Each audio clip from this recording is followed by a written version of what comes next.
When I was a freshman in high school, my father got an opportunity to work for the Clorox Company out in Oakland, California. At the time, I was content with my life in Houston. I was happy, and the last thing I wanted to do was move. Oakland to me was still a very foreign place that I didn't really know much about at all, which in fact I didn't even know that it was located in California until we were about to move there. At the time, I played freshman football in Houston, and I loved it. I definitely wanted to continue playing football. And as I began to seek out a high school to attend in Oakland, I would often be put in contact with the school's football coach because I told them that I enjoyed playing football and was from Texas. So after I vetted all the high schools and finally ended up choosing one, I was told I would have to attend at least half of the summer football workouts, which means I would have to move in the middle of the summer, which is kind of like late June time. But throughout the moving process, the football coaches were very helpful and nice, and it seemed like they were pretty eager to get me out to Oakland to begin playing football. I did always find it odd how much outreach they displayed and how kind they were. I naively assumed they were just very nice people who were welcoming to people about to come into their program. But eventually, move-in day came, so my family and I moved up to Oakland, California. And after a couple of days of settling in, the time came for my first football summer workout at the new program. I was told to be there at 4 o'clock sharp for warm-ups. It was a beautiful day in the low 80s with a couple cirrus clouds, and I remember this because everyone was complaining about how hot it was there.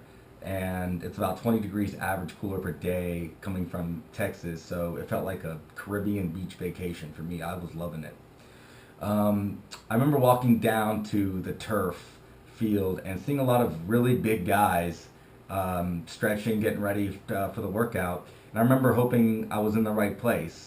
And as I started stretching, I got a lot of those "who is this guy" type looks. I moved a lot, and I know that's pretty normal to get those types of looks. So finally, I recognized the head coach from the high school's website. And I felt relieved that the man who was so nice and was so outgoing for me was finally here. And I felt good walking up to him to finally introduce myself in person. But I'll always remember the look on his face when I introduced myself. It was textbook disappointment.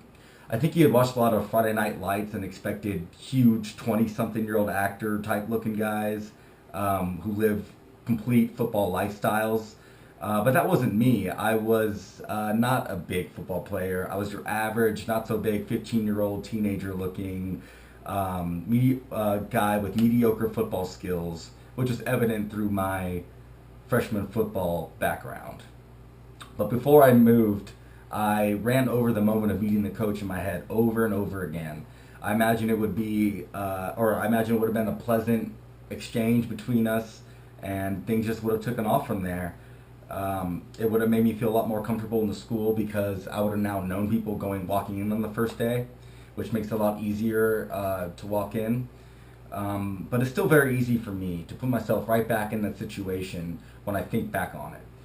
He tried to recover and act pleased to meet me, but I already seen the look of disappointment, and I knew he was trying to be a nice guy about it. But I was definitely not. I was not what he expected. Just imagine going through the whole football practice, the whole workout, knowing that you're disappointed or you're not what the guy expected who made you feel welcome there in the first place. So after that workout, I was told I would be practicing with the JV squad for the rest of the summer.